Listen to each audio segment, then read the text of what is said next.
우리의 신앙 여정에는 때때로 익숙했던 모든 것을 새로운 시선으로 바라보게 하는 깊은 깨달음의 순간이 찾아옵니다.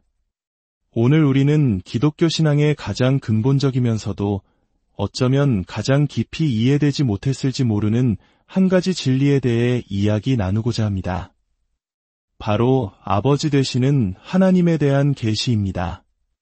많은 한국인들에게 아버지라는 단어는 특별한 무게감을 지닙니다. 격동의 시대를 온몸으로 살아내며 가족을 위해 헌신했지만 말없이 무뚝뚝한 모습으로 기억되는 우리네 아버지. 그 깊은 사랑을 책임감이라는 이름으로 표현하셨던 그분들의 모습이 떠오르기도 합니다. 이처럼 우리에게 아버지는 존경과 사랑의 대상인 동시에 때로는 어렵고 다가가기 힘든 존재이기도 했습니다. 그런데 오늘 성경은 우리에게 전혀 다른 차원의 아버지를 소개해 줍니다. 예수 그리스도를 통해 비로소 온전히 드러난 하늘 아버지의 모습입니다. 이 귀한 말씀이 여러분의 마음에 큰 은혜와 평안으로 다가온다면 구독과 좋아요를 눌러주십시오. 여러분의 이 작은 동참은 이 진리의 말씀이 더 많은 영혼에게 흘러가게 하는 은혜의 통로가 될 것입니다.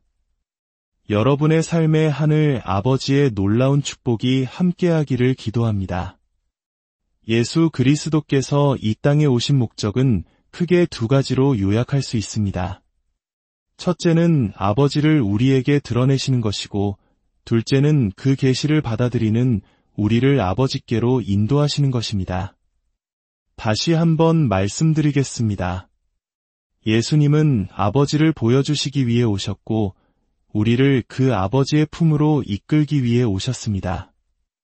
바로 이 하나님의 아버지 되심이라는 계시야말로 기독교를 세상의 다른 모든 종교와 구별짓는 핵심적인 차이점이라고 저는 믿습니다. 이것은 단순한 교리가 아니라 하나님과 우리 사이의 관계를 완전히 새롭게 정의하는 혁명적인 선언입니다. 이 놀라운 계시는 주로 신약 성경을 통해 우리에게 주어졌습니다. 물론 구약 성경 역시 신약과 동일하게 영감받은 하나님의 말씀입니다. 하지만 아버지라는 개념은 구약 시대에는 마치 베일에 가려진 것처럼 단편적으로만 나타납니다. 왜 그랬을까요? 성경은 그 이유를 분명하게 설명합니다. 아버지는 오직 아들을 통해서만 온전히 드러나실 수 있기 때문입니다. 아들이신 예수 그리스도께서 이 땅에 오시기 전까지 인류는 하나님을 아버지로 온전히 알 수 있는 길이 없었습니다. 마태복음 11장 27절은 이 진리를 명확하게 보여줍니다. 예수님께서 직접 하신 말씀입니다. 내 아버지께서 모든 것을 내게 주셨으니 아버지 외에는 아들을 아는 자가 없고 아들과 또 아들의 소원대로 계시를 받는 자 외에는 아버지를 아는 자가 없느니라. 이 말씀은 성부 하나님과 성자 하나님 사이에 존재하는 아주 특별하고 친밀한 관계를 보여줍니다. 그 관계는 외부인이 함부로 엿볼 수 없는 깊은 신비의 영역입니다. 아버지는 아들을 아시고 아들은 아버지를 아십니다. 그리고 그 관계 안으로 들어갈 수 있는 유일한 길은 아들이신 예수님께서 우리에게 아버지를 보여주시기로 결정하시는 것뿐입니다. 이것은 스스로의 힘으로 모든 것을 알아낼 수 있다고 믿는 현대인의 교만한 생각과는 정면으로 배치됩니다. 현대인들은 노력하고 연구하면 무엇이든 파악할 수 있다고 생각하지만 영적인 영역, 특히 하나님을 아는 지식은 전혀 다른 차원의 문제입니다. 그것은 오직 계시를 통해서만 주어집니다. 만약 우리가 아들을 안다면 그것은 아버지께서 우리에게 아들을 보여주셨기 때문입니다. 그리고 만약 우리가 아버지를 알게 된다면 그것은 아들이 우리에게 아버지를 보여주셨기 때문입니다. 우리는 전적으로 하나님의 계시에 의존하는 존재입니다. 오늘 이 자리에 계신 여러분 중에 예수 그리스도를 인격적으로 만나고 구주로 영접한 분이 계시다면 그것은 바로 성부 하나님께서 여러분의 마음에 예수님을 계시해 주셨기 때문입니다. 그리고 이제 우리가 성부 하나님을 더 깊이 인격적으로 알아가기 원한다면 그 유일한 길은 성자이신 예수님께서 우리에게 아버지를 드러내 보여주시는 것입니다. 이 놀라운 계시 뒤에 이어지는 마태복음 11장 28절에서 30절의 말씀은 우리에게 깊은 안식을 약속합니다. 수고하고 무거운 짐진 자들아, 다 내게로 오라. 내가 너희를 쉬게 하리라. 나는 마음이 온유하고 겸손하니 나의 멍에를 메고 내게 배우라. 그리하면 너희 마음이 쉼을 얻으리니 이는 내 멍에는 쉽고 내 짐은 가벼움이라. 우리는 예수님을 구주로 영접할 때 세상이 줄 수 없는 참된 쉼을 얻습니다. 그러나 하나님께서 우리에게 예비하신 더 깊고 완전한 안식은 예수님을 통해 하나님 아버지를 온전히 알게 될 때 주어집니다. 죄의 짐, 율법의 짐, 세상의 염려와 두려움에서 벗어나 아버지의 품 안에서 누리는 평안, 그것이 바로 하나님께서 우리에게 주시고자 하는 궁극적인 쉼입니다. 오늘 우리는 바로 이 주제, 아버지 하나님에 대한 계시를 더 깊이 탐구해보고자 합니다. 예수님께서 어떻게 아버지를 드러내셨는지 우리는 요한복음을 통해 가장 선명하게 볼 수 있습니다. 흥미롭게도 성경의 특정 주제를 연구하다 보면 관련 구절들이 특정 책에 집중되어 나타나는 것을 발견하게 됩니다.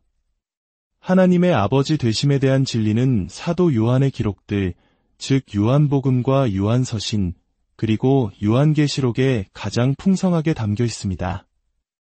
아마도 사랑의 사도라 불렸던 요한이 하나님의 사랑의 본질인 아버지의 마음을 가장 깊이 이해했기 때문일 것입니다. 요한복음 5장 43절에서 예수님은 유대의 종교 지도자들에게 이렇게 말씀하십니다.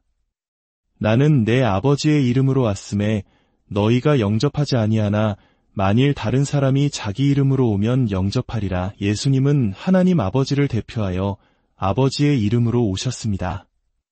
이는 그분이 아버지로부터 보냄을 받았고 아버지의 권위를 가지셨으며 아버지의 뜻을 행하고 궁극적으로 아버지를 드러내기 위해 오셨음을 의미합니다. 반면 장차 나타날 적그리스도는 자기 자신의 이름으로 올 것이라고 예언하십니다. 참된 메시아와 거짓 메시아의 결정적인 차이는 바로 이것입니다. 참된 그리스도는 자신을 드러내지 않고 보내신 아버지를 나타내지만 거짓 그리스도는 철저히 자기 자신을 높이고 자신을 드러냅니다. 요한복음 8장 19절에서는 더욱 직접적인 대화가 오갑니다. 사람들이 예수님께 내 아버지가 어디 있느냐고 묻자 예수님은 이렇게 대답하십니다. 너희는 나를 알지 못하고 내 아버지도 알지 못하는도다. 나를 알았더라면 내 아버지도 알았으리라. 예수님을 아는 것이 아버지를 아는 유일한 길입니다. 그들은 예수님을 알지 못했기에 하나님을 안다고 주장했지만 실상은 아버지를 전혀 알지 못했던 것입니다. 이 계시의 절정은 요한복음 17장에서 예수님께서 드리는 대제사장적 기도에 나타납니다. 십자가를 앞두고 제자들을 위해 아버지께 기도하시며 예수님은 이렇게 말씀하십니다. 요한복음 17장 6절입니다. 세상 중에서 내게 주신 사람들에게 내가 아버지의 이름을 나타내었나이다. 그리고 기도의 마지막 부분인 26절에서는 이렇게 약속하십니다. 내가 아버지의 이름을 그들에게 알게 하였고 또 알게 하리니 이는 나를 사랑하신 사랑이 그들 안에 있고 나도 그들 안에 있게 하려 함이니이다.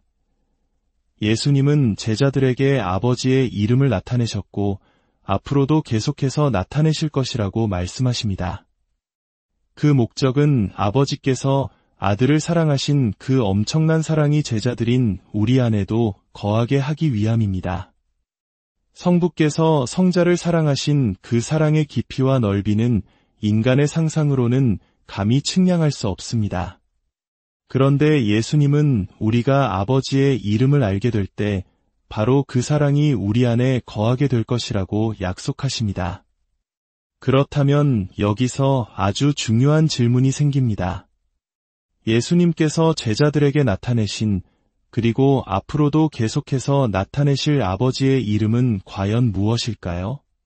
문맥 전체를 살펴보면 그 답은 명확해집니다. 바로 아버지라는 이름 그 자체입니다.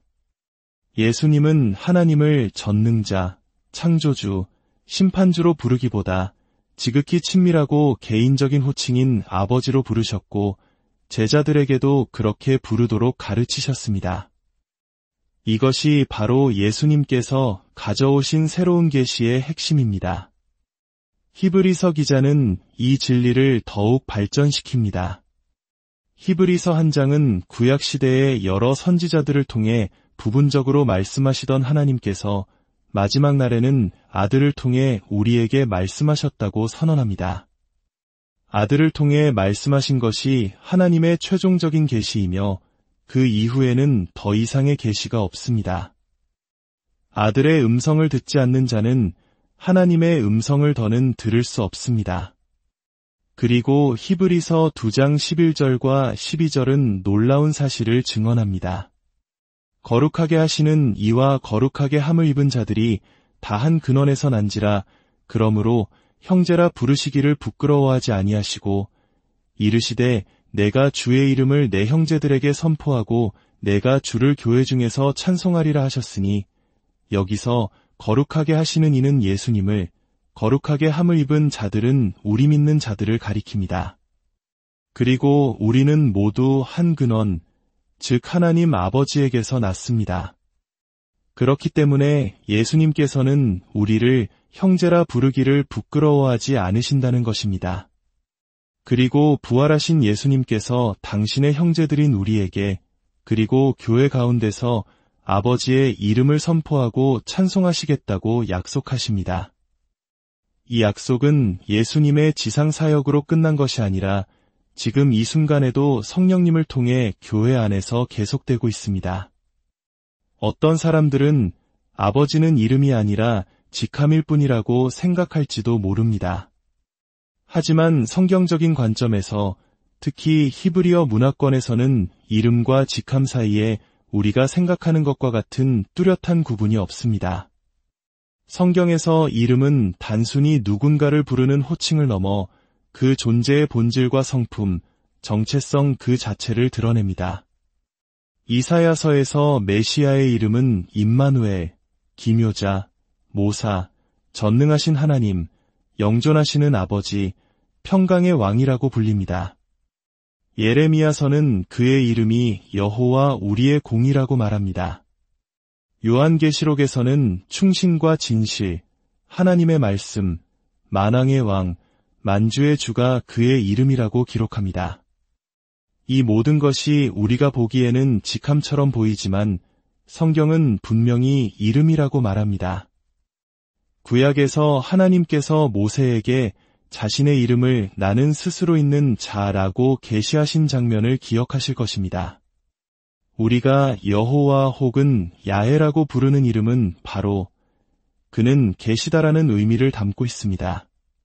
천사가 요셉에게 나타나 마리아가 낳을 아들의 이름을 예수라 하라고 했을 때도 그 이름에는 자기 백성을 그들의 죄에서 구원할 자라는 뜻이 담겨 있었습니다.